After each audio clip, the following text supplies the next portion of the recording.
Hello and welcome to another episode of Sensational She-Geek live from YancySt. Today is Friday, March 12th, and as it is a Friday episode, Episode 8B, I will be talking mainly about comic book picks from the week, things that I read that I really enjoyed, or things that just need to be mentioned. Specifically, more in depth about Luna number 2, Karmen number 1, Batman Urban Legends number 1, but just one of the stories in it, and not even the main story, Daredevil number 28, Children of the Atom number 1, and then some shorter mentions about Homesick Pilots number 4, Maniac of New York number 2, and of course have to talk about just a little bit Wonder Woman number 770, which was an interesting start to this run. I know in the last episode I said I would be talking about Superman and Lois episode 3 today. In this week's episode, I have not gotten around to watching that on the CW app yet. I plan on doing that either tonight or later this afternoon. Depends on if my husband's going to watch it with me. I will figure that out in a little bit here. But we just got a little behind because of D&D and things like that. But I will hopefully be watching that. And I'll definitely have it watched to talk about by Monday, which I will also be talking about, if it's relevant, we'll see once I watch it, the WandaVision behind the scenes episode that will be appearing on Disney Plus today, which I have of course not watched yet. I have to also mention that actually I think it was on Monday, unfortunately, that a legendary Red Sonja artist Frank Thorne died at the age of 90. This was something I did not discover till after I recorded my podcast, unfortunately, but I have to mention it today now that I have discovered it. This is a tragic thing, however. He seems like he lived a very long life. Frank Thorne was, among many other things, of course, he's most well known for his Red Sonja art. This is relevant to me about, I'm a big Red Sonja fan myself. She's, of course, at Dynamite now.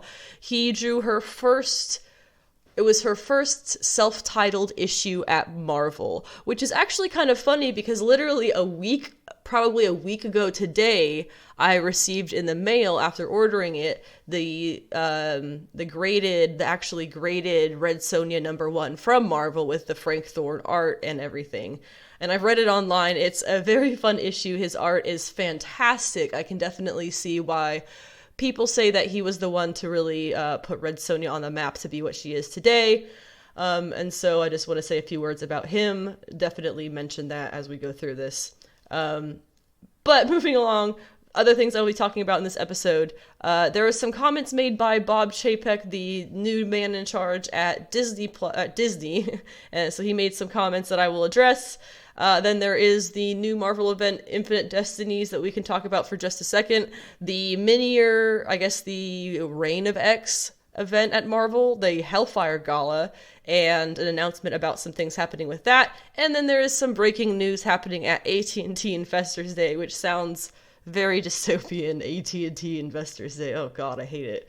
But we'll talk about that at the end of the episode when we get there. But like I said, the first chunk of this episode is going to be talking about comic books that I read this week, things that were great. We had some really fantastic stuff, so let's go ahead and jump right on into that before we get into the news and other announcements.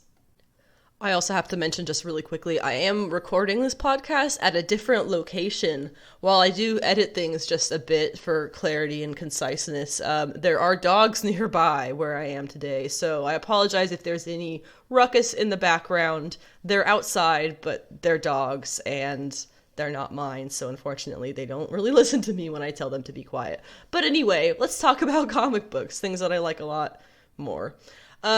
Maria Llovet's Luna is probably going to be one of my favorite series of the year. I mean, I can already tell it's definitely one of my favorite series of the year already. We're on issue number 2. Issue number 1 I talked about in depth several weeks ago when that came out. It was stunning, gorgeous, set a very high standard for the rest of the series, and this did not disappoint.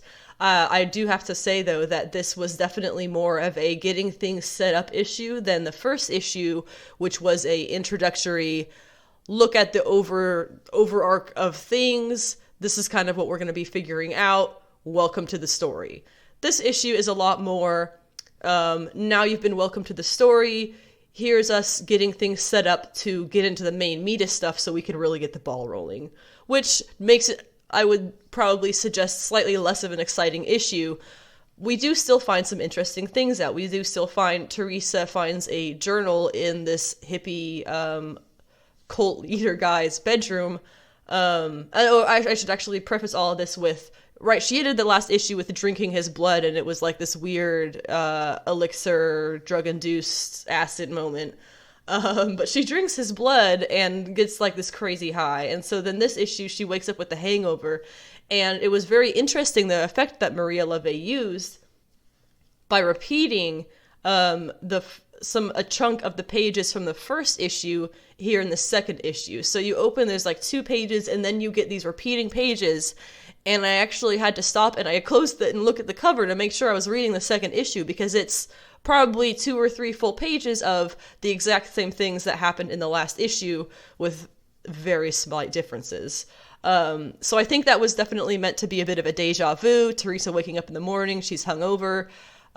She had a really weird, messed up night, kind of, I would say. And so now she's having this really weird sensation of deja vu as she's back at the camp, and they're going through basically the same kind of things that they go through, it seems, on a daily basis. Or possibly it's been a while, I don't know. I don't think it's been a while, it's probably the next morning. So she gets greeted by one of the girls. She offers her water because she says she was, my first time was really hungover, and she tells her that she has to take this man's blood on a regular basis now, or else she'll go through withdrawals.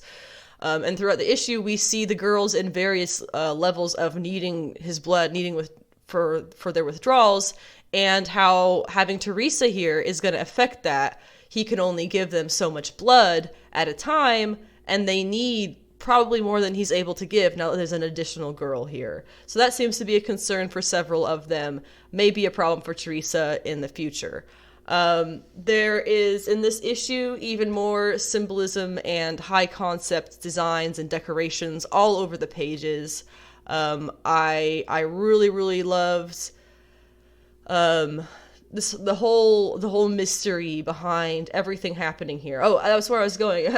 Teresa found the notebook in the hippie cult leader's den after, basically discovering all this weirdness about his blood is a drug and I drank it and now I need it. What is going on?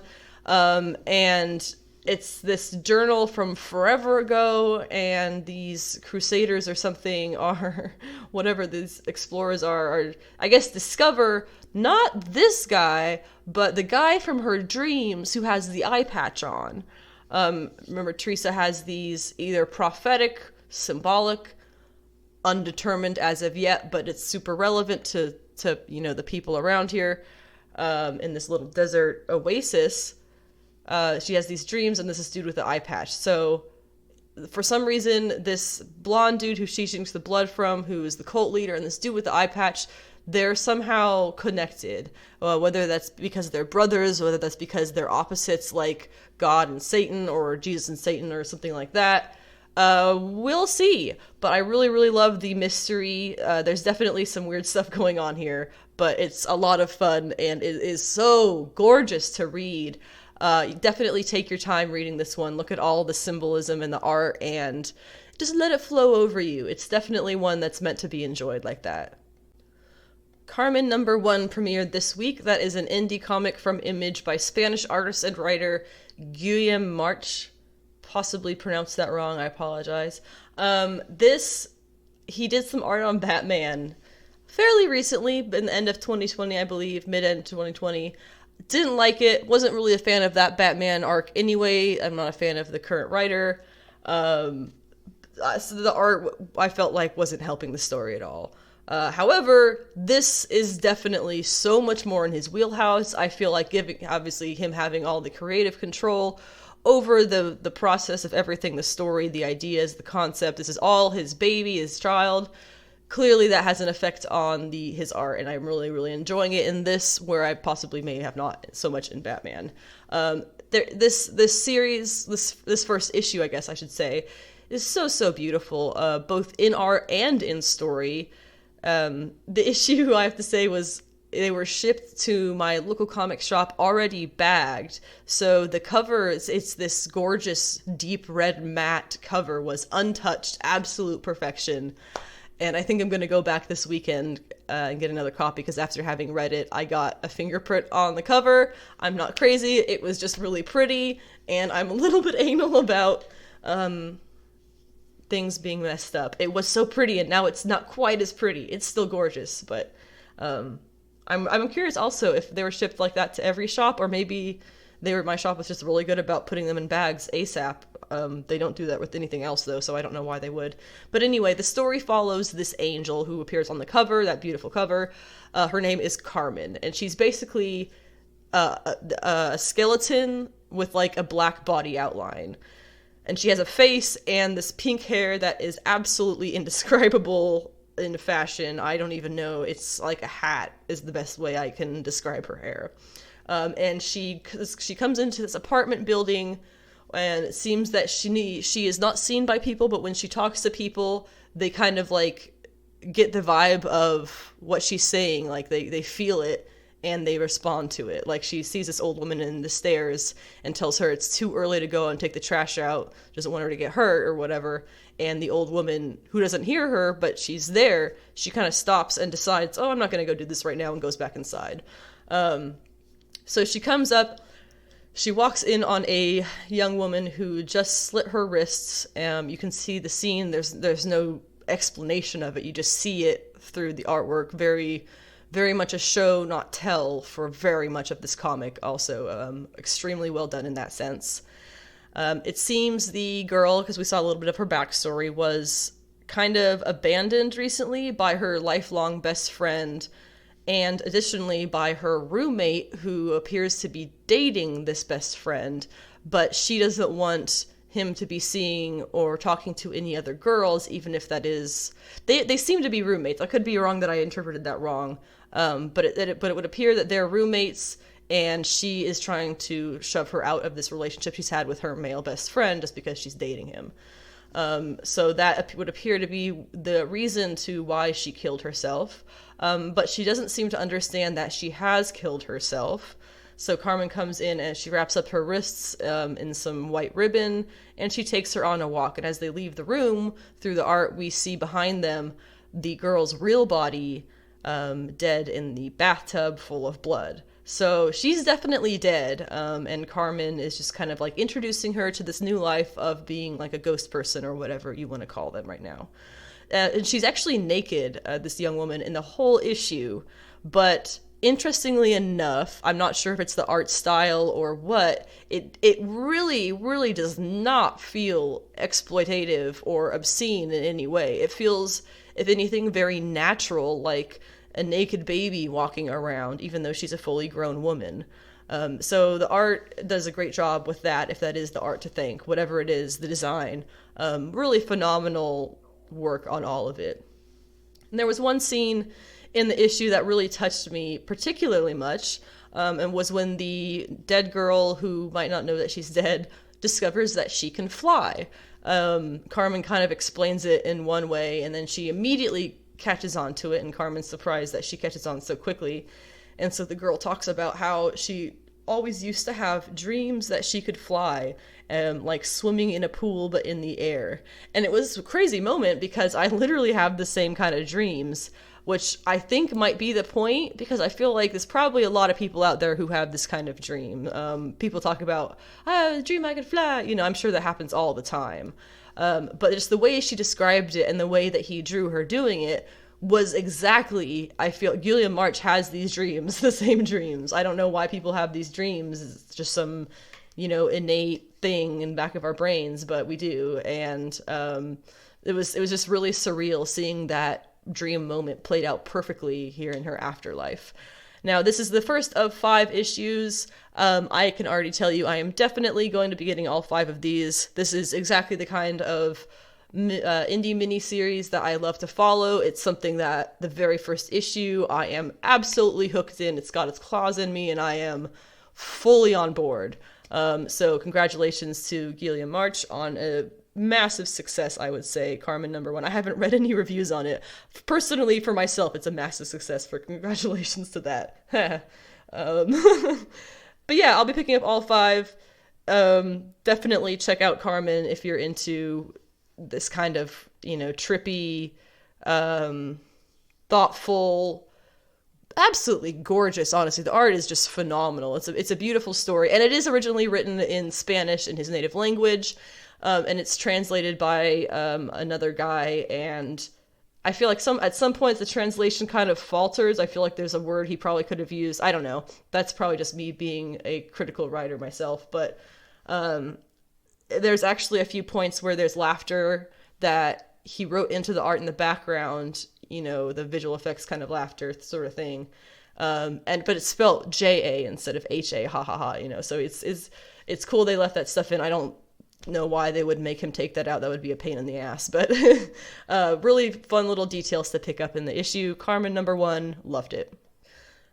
Now, Batman Urban Legends #1 came out this week, which has a ongoing main story that will be going through the series, and the rest of it is, the back half is anthology stories, unrelated for the most part, but I believe for the most part also tied into actual canon DCU stuff, which is cool because this story I want to talk about, it's the Stephanie Phillips, Laura Braga, Harley Quinn story, I guess. Stephanie Phillips is doing the upcoming Harley Quinn series.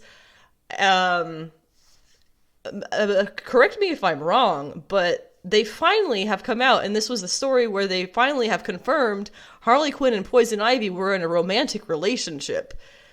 That's something that's been in, the Batman animated stuff, or that, at least that universe.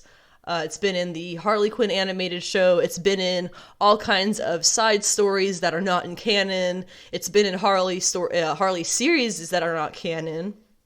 But it's never been in canon DC Comics. The main universe, what we're in now, what we'll call this Infinite Frontier is the era we're in now. We were just in Rebirth. It wasn't in that. Wasn't in New 52. Wasn't in any of that stuff. At least I don't think it was. It's in Injustice too. They got married in Injustice. But yeah, finally we have it canon again in the DCU. So it's been some time since we've been waiting on that to happen. And nobody's talking about it. I don't really know why, but nobody's talking about it. It was teased, this return was teased, of their romance, I should say, was teased in the Future State. Let's see, this would have been Future State, the Next Batman. This was a Siren story that took place, I think, in issues 2 and 4. And that had Harley Quinn joshing Selina about her relationship with Bruce, and Selina joshes back about her relationship with Ivy. And also this issue cross-references the Ashes to Eden story, which was in the Joker Warzone, I guess, anthology one-shot sort of thing that Laura Braga also worked on with writer Sam Johns, where Ivy basically just says, screw it, burns down the hideout that she and Harley were in, and takes off calling herself Queen Ivy.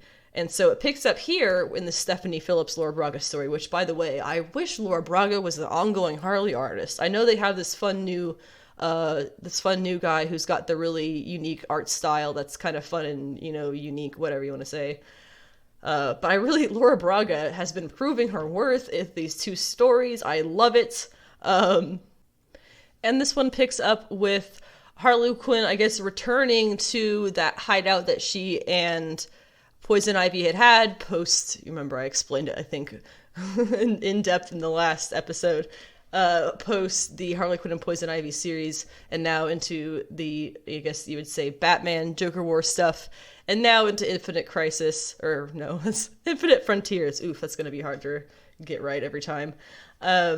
She shows back up to this hideout, sees that Ivy has destroyed it and ran off, and there's all these flashbacks about the two of them and their relationship, and how, they had these cute little moments. Oh, I love how this was written. So often you get these terrible, cheesy romance scenes, I gotta say, especially between queer characters, that are, it feels like they write them like Hallmark romance scenes. It's just like weddings in comics. What comic book character would want a full-on, like, North Star and Kyle while I'm glad they got married and that was a thing that should have happened in the comics, blah, blah, blah, that wedding, in what world would they want that wedding? Big old thing in the middle of New York. In what world? Seriously. They're mutants. Well, he's a mutant. Why would they want to have this flashy thing? It doesn't make any sense. They try to force normal, real-world, hallmarky romance stuff into comic book romances, and it does not work. Because these characters are not normal, real-world Hallmark characters. They don't work like that. It doesn't make sense to give them those romances. Anyway, Stephanie Phillips is doing such a phenomenal job of not doing that here. So, excellent work. I am loving it. If she's going to be going, well, she is going to be going and doing the Harley Quinn stuff moving forward, which really makes me wonder, is the Harley Quinn series going to have Poison Ivy and that role, any aspects of that relationship brought up in it? I would assume yes, if this is the story that is supposed to, I believe in the solicitation it even said, this is the story that's supposed to lead into her ongoing Harley Quinn series, right? So that would make sense. I'm just really excited about this. This is something that I've been hoping would appear in the comics again for a really long time. It's finally canon. Infinite Frontier is infinitely queer, which actually I didn't put this in my my news segment, but there is something I have to mention. Is there's the DC Pride book coming out in the LGBTQ plus History Month or whatever it is. I think it's June. It's got some gorgeous covers by Jen Bartel, Kevin Wada. There's a bunch of them. That I really, really like. But while I support this issue, and I'm glad it's happening because we gotta get this shit somewhere, wouldn't it be nice if we supported our queer and female and, characters of color all year long, and not just during their specific designated history months? Wouldn't that be nice? Just a thought. I'm not against this Pride issue. I just wish it was something that happened more often. There's no reason for it not to. There's no reason for them to wait off and make it just this one special thing every year. Just do it all year round. Put it in the comics. Integrate it. I don't get why you just don't do it. Okay. Anyway, you get the point there.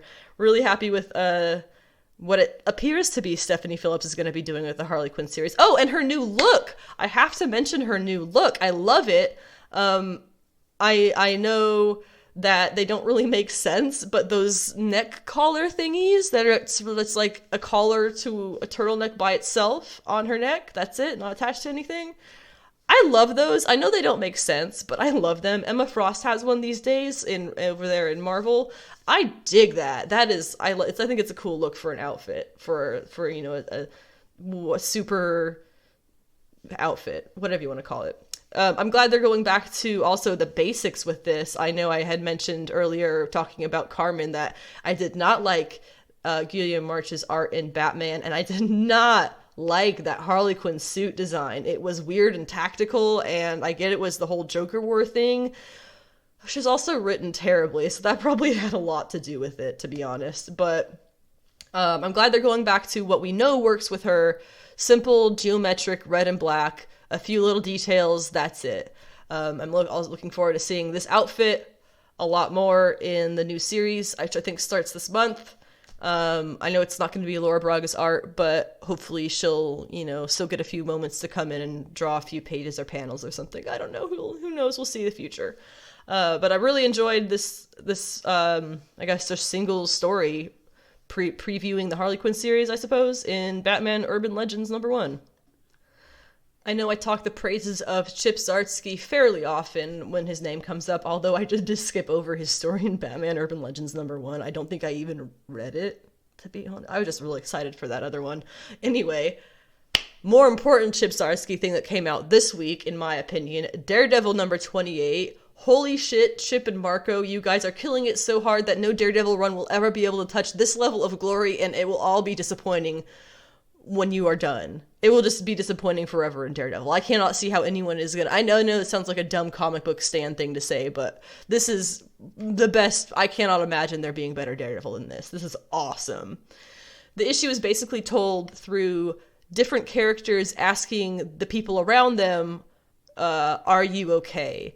And whatever response they get aims the conversation and the story for that section of the arc, or that arc of the story.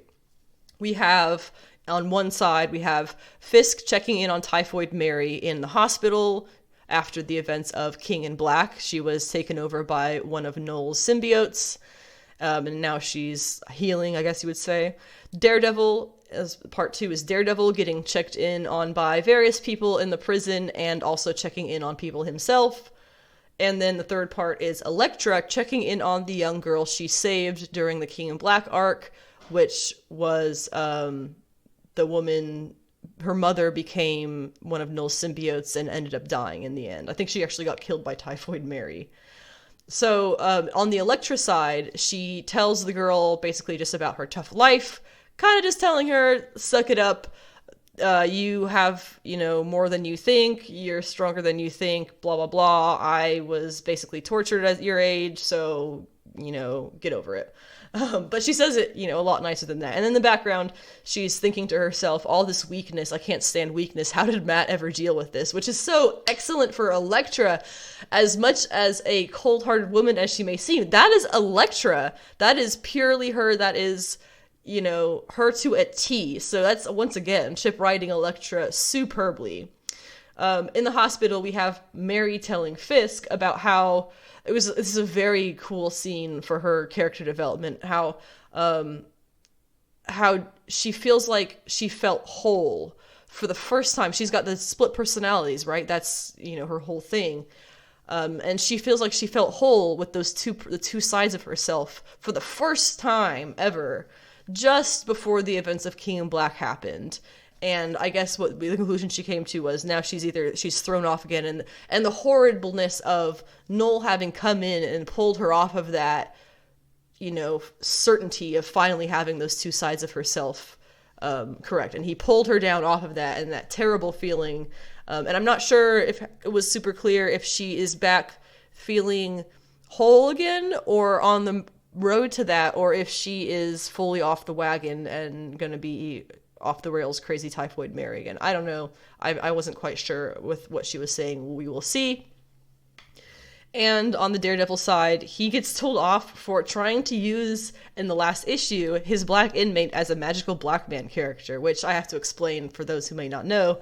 Magical black man or woman, fill in the blank, is the trope of a mysterious black character who steps into the story to put the white lead onto the right path, but they themselves never get to address their own story or history or personhood or anything like that. And this is something that we saw in issue 27 very briefly when Daredevil is trying to, basically this dude comes in and saves the day for him. I really appreciate that Chip Zdarsky addressed that. Basically the interaction was, Daredevil comes up and starts talking to him, and he asks how he is, are you okay, all this stuff. Basically says, people are calling me Daredevil's bitch now because he helped you. Remember, he's Daredevil in prison, he's not Matt Murdock. It's a crazy deal that he swung here, but it works.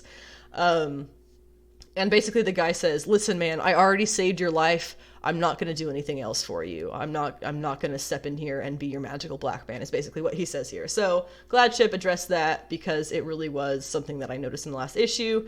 And then afterwards, Matt/Daredevil has to go to therapy, where he's told off again. I am loving the trend of these real-ass people telling off Matt Murdock/Daredevil, telling him to shove it, face your privilege, and deal with the decisions that you have made and their consequences. He pushes back, of course, but this has been a really interesting, him facing the different people's perspectives on Daredevil and Matt, and, the justice system, all kinds of things. It's very, very interesting. There are 3 big kickers that came out of this issue for me. That, of course, spoilers, this whole thing is spoilers. I got way too late into this before mentioning that. The 3 big kickers for me are, 1, Fisk leaving the hospital, deciding he's going to kill both Daredevils to retaliate about his anger about Typhoid Mary.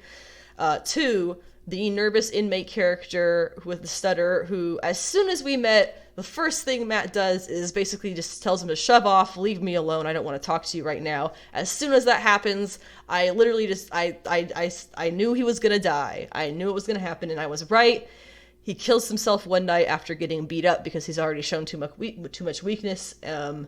And to make matters worse, it's already, Matt already knows, oh shit, if I had just talked to him, maybe he wouldn't have killed himself. Already there's that. But to make matters worse, while Spider-Man was the one who actually caught this man, it was Matt Murdock who prosecuted him. This man is only in jail really because of Matt. He's only in this position specifically because of Matt. So makes it a lot worse than just, if I had been nice to him, maybe he wouldn't be dead. If you had, it's a lot of things, maybe he wouldn't be dead, Matt. And in the very last scene, the third kicker for me was he's making amends with that black inmate buddy over dinner, and he stops at one point, and I think the guy actually asked, this is the last time in the series, are you okay? And he says, no, I've just been poisoned. Shit! That's a problem. I assume that has to do with Fisk. Oh, but we will wait and see. Mark Gachetto, I mentioned that a little bit in the beginning. He still stuns in the art for this. I think this is my favorite Daredevil artist ever. Probably. I think that's safe to say. Yeah. Really, really looking forward to seeing more of Elektra Daredevil and more of her in action. And trying to see, I'm not sure what's going to happen here with Matt's prison sentence. I don't think it's going to be 2 years of Daredevil Elektra. I think he's going to get out early, just the way that pretty much everybody around him is saying he will. And he's trying to deny it. No, that's not going to happen. It's fair. Justice is fair. No, Matt, it's not. So we'll see. Really excited, stupendously excited, to be honest, to see where the series continues to go. Children of the Atom #1 is a series that was supposed to come out last spring and is now coming out finally in 2021. It's basically this team of kids who have the same exact power sets as various, I would say, main X-Men characters. I believe it's Jean Grey, Nightcrawler, Cyclops. There's two more. Gambit.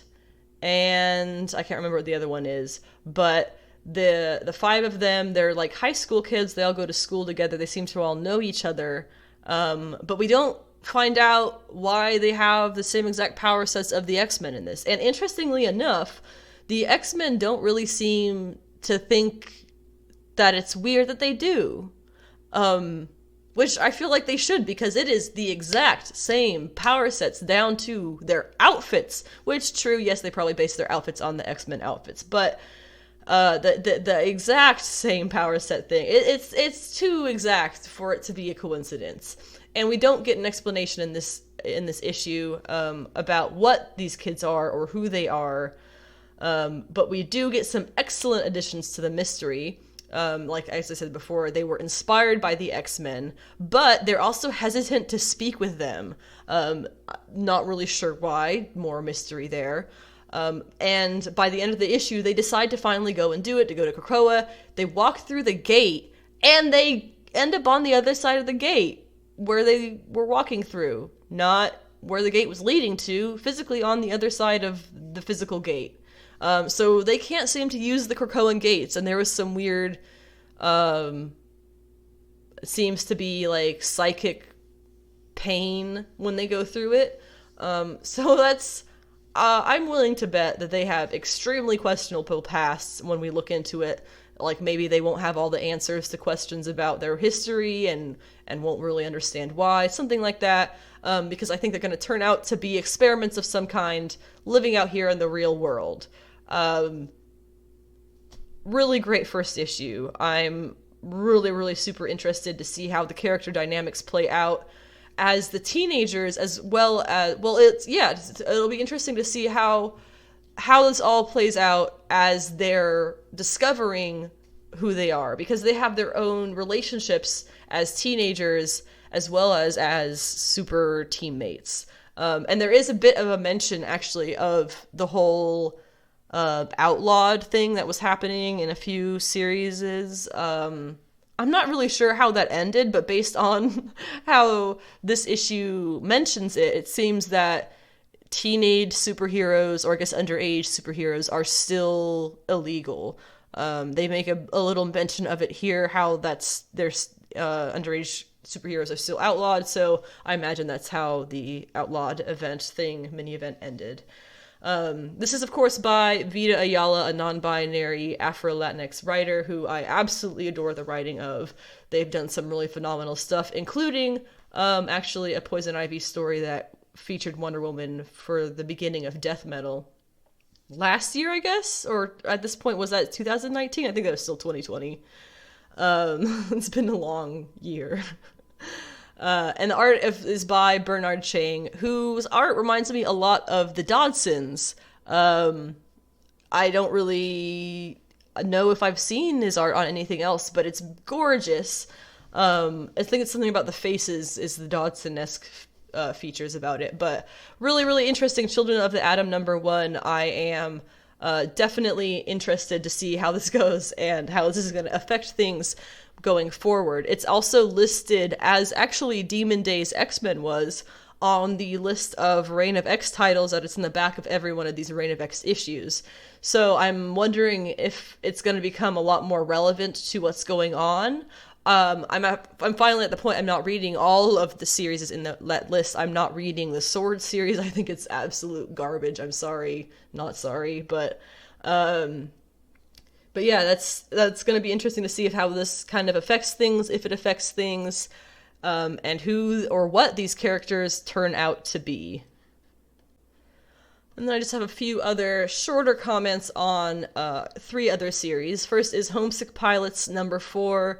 I've been talking about this series every time it comes out since I've been doing this podcast. It continues to be excellent fun, unique, inventive, creative, stunningly beautiful, and completely fascinating. This week we got to see that regular humans can sort of utilize the ghost house pieces like weapons, something I would seem, at least. And there are also some kind of grouping of villains who are working against the house and the ghost, or possibly wanting to get the ghost before the house does. Well, I'm not really sure, but we're only just starting to see this, so it makes me really curious how that's going to happen, what that's going to lead to going forward. We also got to see the main character discover that the house has been killing, well, she discovers first that the house killed the entire rival band to her band, who were just 4, it turns out, of a massive legacy of murders inside the house. And it is a horrifying scene as she kind of sees, as the house kind of reveals what's really there for a little bit, and it is just, everything is covered in blood and guts and bone and body parts, and it is horrifying. The house has just been killing people through the years to survive and to stay by itself and to keep its handler, if that's what you would call her, to itself, not really letting them go. So really going to be interesting to see if the house becomes the main villain in this or what, and what that, freaky other villain that seems to be there in the background, hunting the house's ghosts as well, what they have to do with all of this at all. We have also Maniac of New York #2, which is actually issue 2 of 3, I only just realized this week. It's a really fun story of an unstoppable serial killer maiming New York City. It's been happening for a long time, and the police have basically just given up, and now we have this task force who, these 2 women basically is all it is, and they are determined to get him, and one of them is more determined, and one of them is more disgruntled with a history. And so they have an interesting dynamic, like the standard buddy cop stuff. It's these issues, it's very interesting because they take place, I think, over the course of just several hours at most. They gave a little bit of backstory in the first issue, but then it seems that this is really just all the same very short time period. While Harry, the serial killer, is on a killing spree in New York's first fully automated underground train. So it's a PR nightmare, of course, and it's also another massive murder site. The train is stopped in the middle of the tunnel. And now the third issue is going to see the two police officer women trying to get onto the train to stop him to save anyone they can, which is really just one woman with two now orphaned children that she found who also survived so far. So it's I'm amazed it's just 3 issues, but I think that's probably, looking at it now, it's probably the perfect way to write a story like this. This is not something that would really work going for 6 to 9 issues at all, anything like that. I think 3 is probably perfect for something this unique and this real world, but at the same time completely not real world, if that makes sense. So it's like a real world horror story that could never happen, but it's fun to imagine that it could. So one more issue coming out next month, and we'll see if the Maniac gets away, or who survives in the end, really. Wonder Woman 770 is the last comic book I will be talking about this week. I had some issues that I mentioned with the Infinite Frontier #0 that premiered her new outfit. I mentioned that in the last episode. Why is it a Norse outfit? Diana she's rooted in the Greek-Roman mythology stuff. And the fact they gave her this extremely Norse, Northern European looking outfit, like very Viking. She literally goes to Asgard. The whole thing, it just feels like this is Sif and I'm reading a Marvel comic. This is not Diana of Themyscira. This is Sif of Asgard. I am convinced of it. Really not sure why they thought that was a choice they could make and pull off. I feel like there's certain lines you can't cross between the big two, so to say, Marvel and DC, and still have that work, you know? Like how, I would say Power Princess. I'm sure she's got massive fans. I'm sorry, I don't think it works because she's such an obvious ripoff of Wonder Woman. That was a line they probably shouldn't have crossed. This Asgard stuff is a line I don't think they should have crossed. That's obviously Norse mythology is, you know, no one owns that, obviously. But Marvel definitely has been using it more, we'll just say, than DC. And so it's a Marvel thing. I think everybody kind of knows Thor appears in this. I mean, come on. This was a Marvel comic. I don't understand why they went this direction. I get that they wanted to do the whole Valhalla, you know, dead coming back again, whatever. I'm sure you could have made that work out with her standard Greek and Roman mythology. I'm sure you could have tweaked the standard Greek and Roman mythology to make it work for whatever you wanted if it wasn't fitting exactly what you wanted to have happen. It just does not make any sense to me why they have made her suddenly Viking themed. That is not Wonder Woman. And I understand, yes, obviously we're getting a Brazilian Wonder Woman, so she's not Greek and Roman themed, but shit, man. There's not a Norse Amazon tribe, is there? Like, I think that'd be taking it a little bit too far. I would actually dislike that strongly if that was a reveal they made. I mostly have critiques of this, sorry. I don't remember what the actual squirrel's name was, but it's like Ratatrask or something like that. I feel like that's a pretty obvious ripoff of Radagast, the kooky, quirky forest wizard from The Hobbit. They're basically the same character. They live in the forest, the mystical forest, and, you know, help out magical things, whatever. We'll see how this goes. The art was fine. Diana, it was fun enough. If you ignore the fact that this is supposed to be Wonder Woman we're talking about, it's a fun enough story. But if you try to remember, I get they wiped her mind, I get she doesn't have her memories or whatever. It's just not Wonder Woman if she has a completely different mythology tack to her. The War of the Gods, yeah, okay, but Wonder Woman is not a Viking. Wrong continent, not necessarily. Wrong half of the continent? Northern Europe versus Greece and Italy, Mediterranean versus the Netherlands kind of stuff. Like, that just doesn't make sense. That's nothing at all the same. I'm just being really nitpicky. I'm very protective of Diana, which tends to come out as just being super picky about her comics, which, by the way, Grant Morrison and Yannick Paquette's third and final volume of Wonder Woman Earth 1 came out this past week as well. I unfortunately did not get it because it didn't show up at my comic shop the way they were hoping it would. They ordered it, didn't show up. So hopefully that will show up and I will be grabbing it from them. The first two, holy Jesus, guys, this is like some of the most beautiful Wonder Woman art you will ever see. Yannick Paquette is a genius, and Grant Morrison has one of the best grasps of who Diana is that I have ever read, watched, envisioned, consumed, whatever. Definitely check out that series. Gorgeous from, tip to tail. I can't say enough good stuff about it. Absolutely phenomenal also takes on different characters like Etta Candy and Steve Trevor. Etta Candy is a chunky socialite lady, I guess you would say, and Steve Trevor is a black man, which immediately makes him far more interesting than he is in this. I don't like Steve Trevor in the standard DC. I'm sorry, I just don't. And I think this is so much more interesting of a character in the Grant Morrison. Wonder Woman Earth 1, Volume 3 just came out. Definitely, I think probably my favorite take on Wonder Woman I've ever read. And he has the best grasp, like I said, on Diana. While this Michael Conrad, Becky Cloonan Diana is fun enough, the Grant Morrison one is my Diana, I would say. It's not canon, but it's my Diana.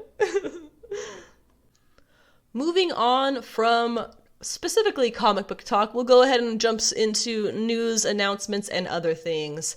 I already talked about the legendary Red Sonja artist Frank Thorne, who passed away at the age of 90 this past Monday. His effect on the character was phenomenal. I have read that issue. As I said, I have it graded, as well as I've read it. You can't read a graded issue unless you want to ungrade it. It's a phenomenal work of art. If you heard me talking in one of the last episodes about the Swamp Thing #1 issue, how the art was a bit bland for what you would imagine for more magical type characters, this Frank Thorne Red Sonja art was exactly what you would expect for somewhat mystical, magical characters like Red Sonja. Really, really beautiful stuff. So check his art out. He has a very extensive career outside of Red Sonja, but that's what I know him from mostly.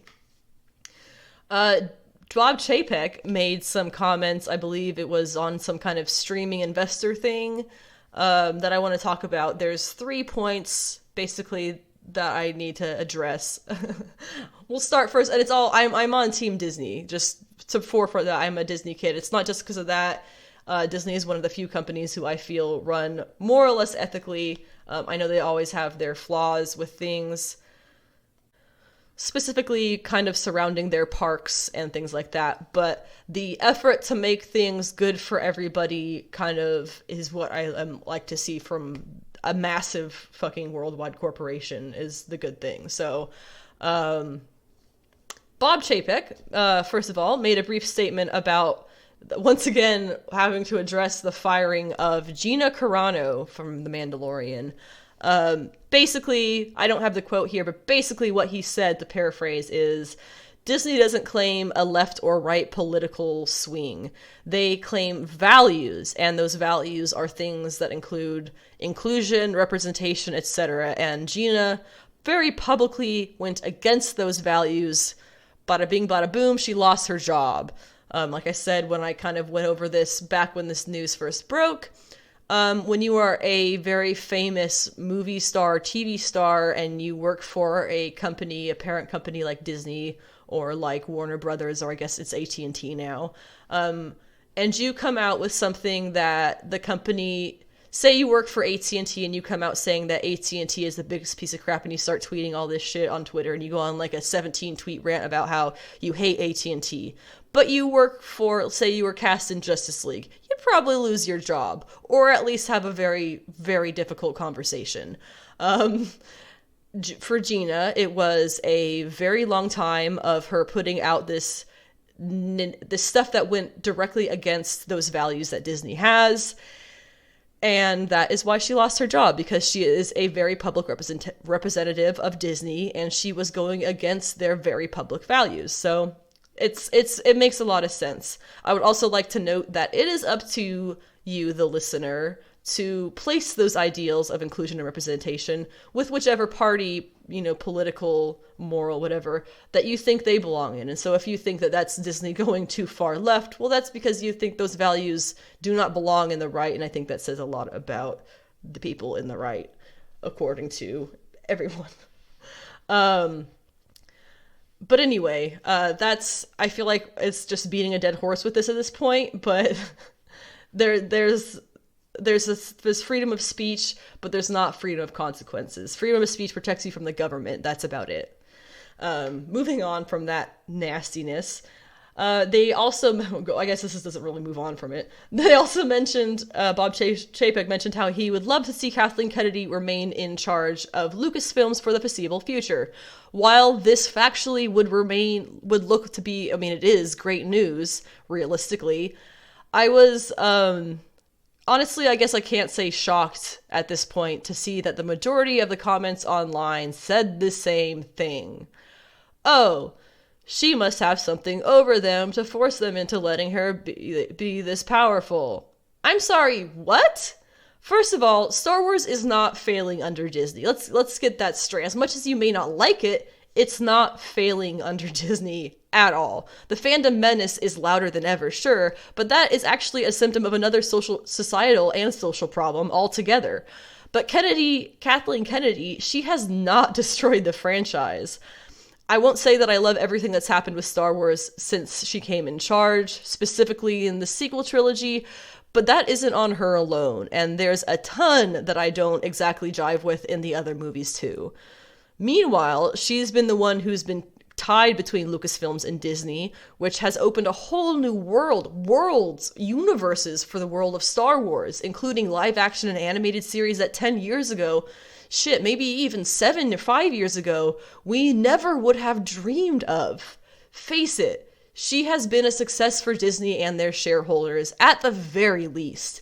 Thinking that she has to have dirt on somebody to have her in this powerful position and remain in it is genuinely sexist. There is no other fact. That's it. That is the facts. She has been a success for Disney and their shareholders.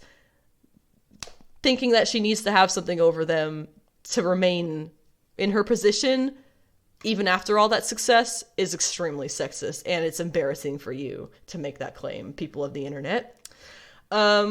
I guess this kind of Disney stuff kind of goes on to, we don't really leave the nasty realm of the fandom menace anytime soon here, so buckle up, guys. We got one more point to make. After all this Bob Chapek stuff, he made his statements and blah, blah, blah. He did a great job, I would think. He did address the things that were asked. But it seems that some people on Twitter seem to think that Disney's about to go bankrupt, which I honestly laughed out loud when I read. Here's the situation, folks. Netflix has 200 million subscribers and has been in business since like 2007, and they have had their own streaming shows on their site since 2014, maybe 13, which is a service they alone put on the map. Disney Plus already has 100 million subscribers, half of that already, and they've been in service for what? A few years, 2 years max? This is a company that this is a company that supposedly, quote, has a more narrow fan base.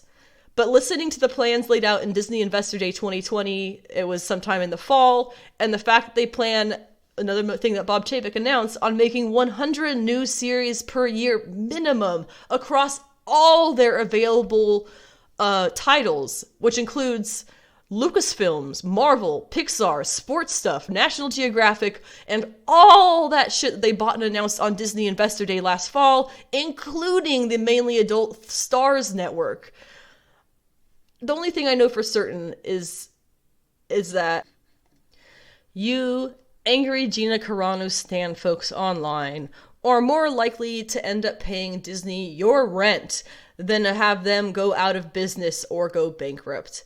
That's just facts. Even more so, I would say, post-pandemic, since people have been at home watching TV and buying shit online, and have probably made that a habit of buying shit online and online shopping. Disney is not going out of business. I will eat my foot if Disney goes out of business in the next 10 years. The amount of things that they have planned, the amount of investors and the shareholders, and the amount that is just... They have so much money you probably can't even fathom, okay? They bought Star Wars. I feel like people forget that Disney had enough money to buy Star Wars. Shit! Disney had enough money to buy Fox! Like, come on, guys. They're not going out of business anytime soon. You're more likely to pay them your rent than to have them go bankrupt. Moving on, let's talk about Infinite Destinies, which is Marvel's next big event that's already on the horizon, no surprise. And again, it's Infinity Stone based, again, no surprise. Infinity-based events happen every few years minimum, just like how DC has their crises every few years. So let's read this little thing that they have here. They released the... Actually, it's kind of funny. I should note that, they released the...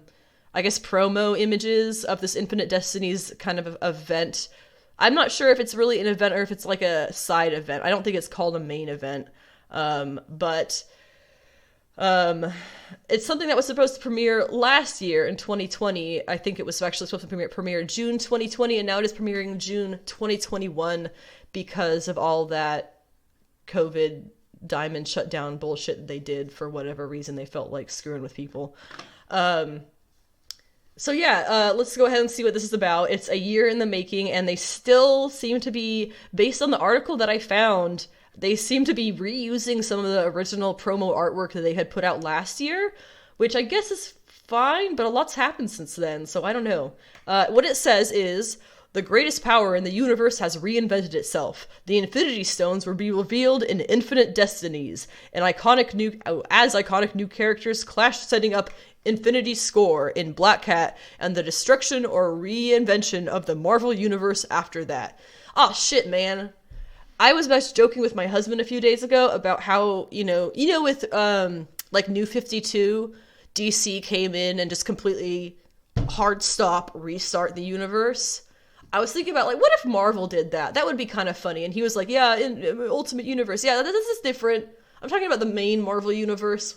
They haven't really done that where they've ever, like, stopped and restarted with everybody's... Like, they've de-aged people and wiped people's memories, but they've never stopped, and completely rebooted the Marvel Universe.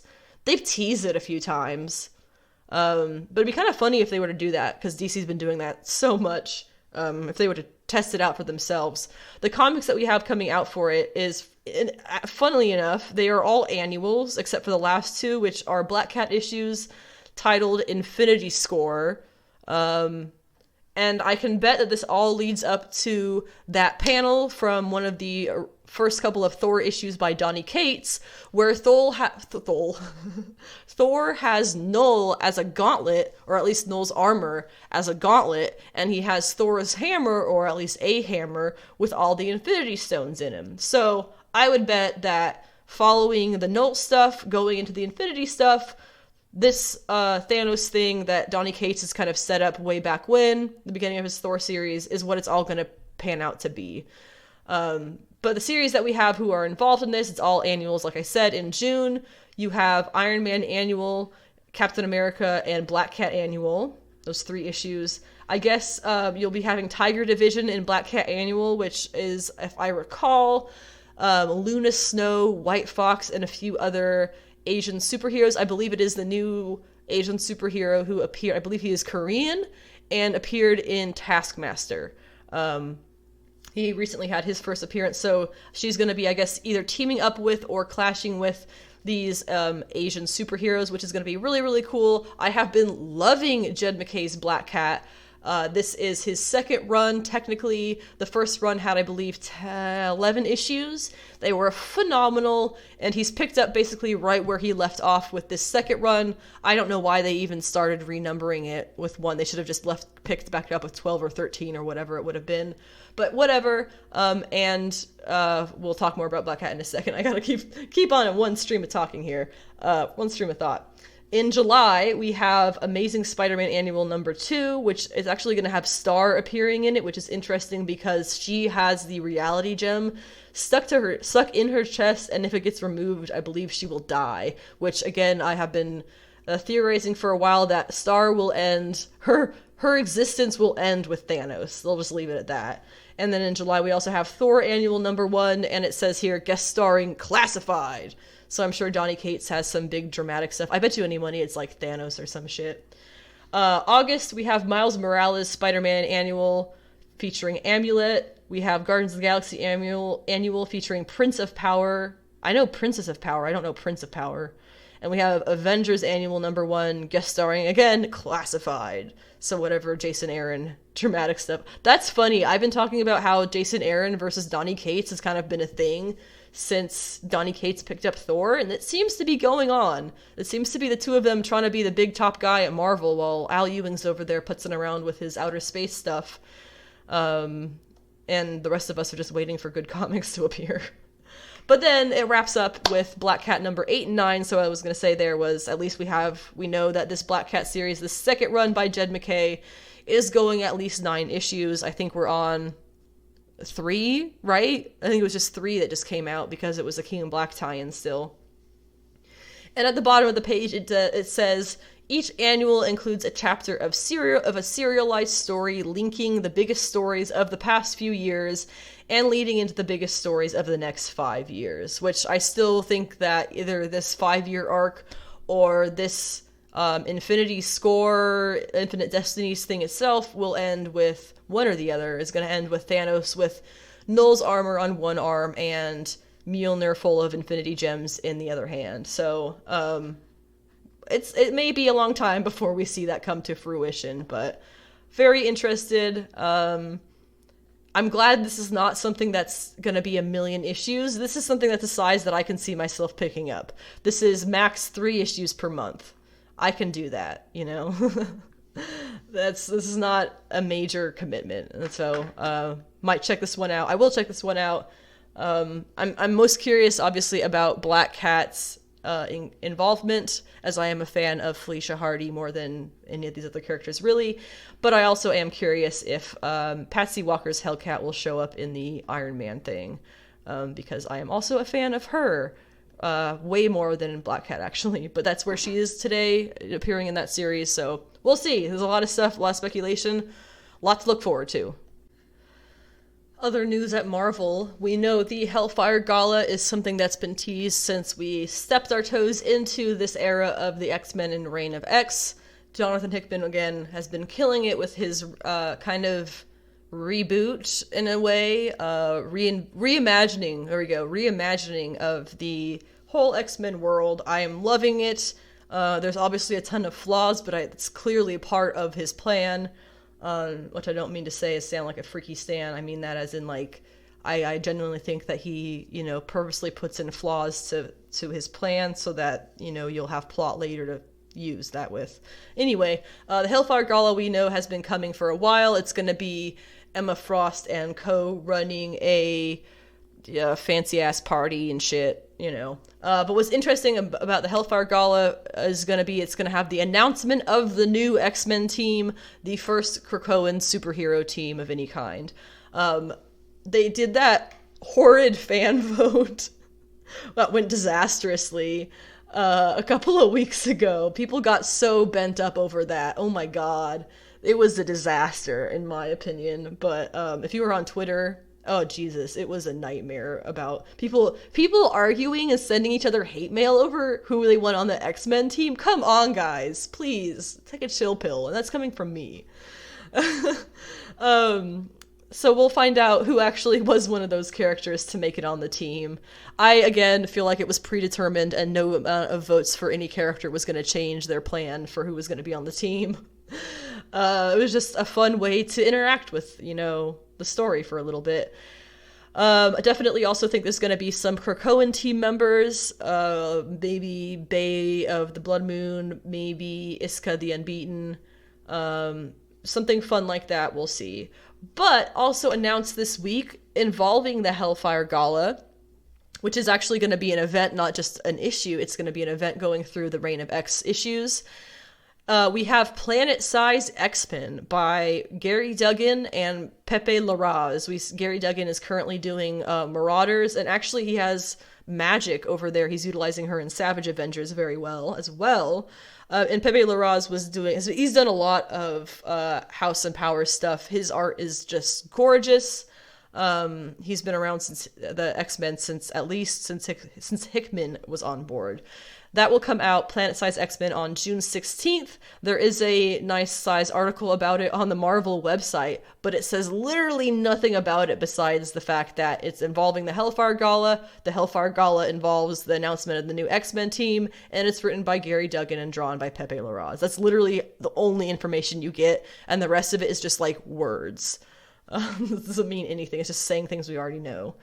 So that's kind of exciting. I love the title, Planet-Size X-Men. We know this is history of giant-size X-Men, giant-size Jean Grey and Emma Frost, giant-size Nightcrawler, all those really cool ones that we had. Giant-size Phantom X was a lot of fun. And the whole history of them going back through the 70s and everything. So that's really fun. They're now adding this title, the Planet-Size X-Men. And the last thing that I want to talk about here, it was breaking news as I started recording this podcast, and I was hoping we'd get some more information on it, but apparently it really is just the news about it. Today is AT&T Investors Day, I guess, which sounds horribly dystopian. But they revealed a graphic that seemingly confirms that there is a live-action Batgirl as well as Zatanna projects in the works at HBO Max. And if you pull up the graphic, which I have here, the total amount of things that are on this, it appears to be upcoming projects. So if you go through here, or at least projects that are either upcoming or have already come out, because you get Black Adam, hasn't come out yet. Harley Quinn, I don't know if that's meant to be the Birds of Prey or just another movie coming out or what. Superman and Lois currently going. Static Shock has been announced. Blue Beetle, I guess, has been announced. Batgirl, there you go. Peacemaker has been announced. Green Lantern, we know about. Aquaman 2, we know about. There's the Flash symbol, which we know that potential Flashpoint movie is coming. Whatever take on Flashpoint they're going to have, at least. Teen Titans Go. Suicide Squad. Is that right? Yeah, Suicide Squad. I guess that's animated? I don't recognize that logo. Bat Wheels, which I guess is a new one as well. The Batman, which we know is going to be the movie with Robert Pattinson coming up. There's Zatanna.